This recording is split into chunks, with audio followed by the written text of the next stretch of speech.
अच्छा, तो चलिए एक ऐसे सफर की पड़ताल करते हैं जिसका यात्री अदृश्य है। सोचिए, एक ऐसा मुसाफिर जो पूरी दुनिया घूम लेता है पर उसे कोई देख नहीं पाता। आज हम इसी गुप्त यात्री के सफर की कहानी को समझने की कोशिश करेंगे। तो सवाल ये उठता है कि आखिर ये होता कैसे है। एक म्यूटेटेड वायरस, मतलब एक बदला हुआ वायरस, कैसे कैसे चुपके से पूरी दुनिया में फैल जाता है। आइए आज इसी गुत्थी को सुलझाते हैं। तो ये पूरी कहानी शुरू होती है एक बहुत ही जानी पहचानी चहल पहल वाली जगह से, सैन फ्रांसिस्को इंटरनेशनल एयरपोर्ट।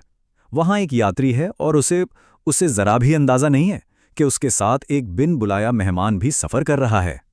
तो अब मिलते हैं इस कहानी के असली, कह सकते हैं, विलेन से। ये कोई मामूली कीटाणु नहीं है। नहीं, ये एक ऐसा छिपा हुआ यात्री है जो एक खास मिशन पर है। तो ये म्यूटेटेड वायरल वेरिएंट, ये है क्या चीज़? देखिए, इसे ऐसे समझिए कि ये एक वायरस है जो भेष बदल लेता है। मतलब उसने एक नया नकाब पहन लिया है। क्यों?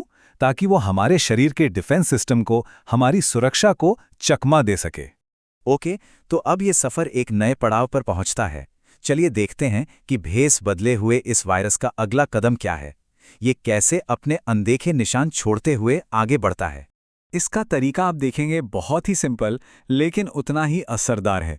यात्री एयरपोर्ट पर उतरा, टर्मिनल से गुजरा, टैक्सी ली और ये वेरिएंट हर कदम पर चुपचाप उसके साथ साथ चलता रहा। और फिर इससे पहले कि किसी को भनक भी लगे, ये शहर में फैलना शुरू हो जाता है। पर रुकिए, इस कहानी का एक दूसरा पहलू भी है। अब सीन में आते हैं हमारे हेल्थ डिटेक्टिव्स, यानी वो एक्सपर्ट्स जो इस वायरस को रोकने में जुटे हैं। और यकीन मानिए, उनका काम किसी जासूसी से कम नहीं है। ये असल में समय के खिलाफ एक दौड़ है। तो यहाँ एक तरह की जोर आजमाइश चल रही है। एक तरफ है वायरस जिसका सिर्फ एक मकसद है, बिना पकड़े गए फैलना। और दूसरी तरफ हैं हमारे जासूस, जिनका मिशन है इसके अनदेखे कदमों को ढूंढना और इसे रोकना। चलिए अब जरा जूम आउट करते हैं और इस एक केस से हटकर बड़ी पिक्चर को देखते हैं। क्योंकि अक्सर जो हमें एक केस दिखता है ना, वो असल में एक बहुत बड़ी छिपी हुई प्रॉब्लम का बस एक छोटा सा हिस्सा होता है।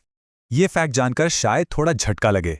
सिर्फ एक छींक से करीब 1 लाख कीटाणु हवा में फैल सकते हैं। अब जरा सोचिए कितनी आसानी से और कितनी तेजी से एक वायरस एक इंसान से दूसरे तक पहुंच सकता है।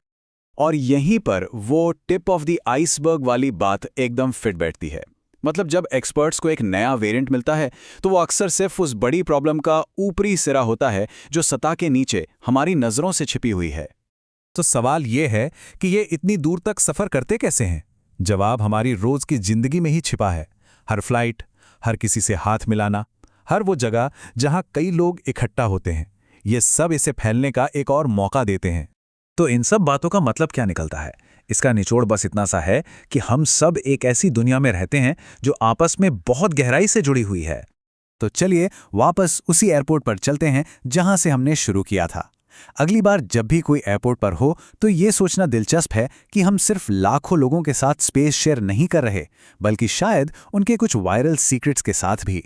और ये पूरी कहानी हमें एक बहुत बड़े सवाल पर लाकर छोड़ देती है। आज की इस कनेक्टेड दुनिया में सोचिए, एक अकेले सफर की असल कीमत क्या हो सकती है?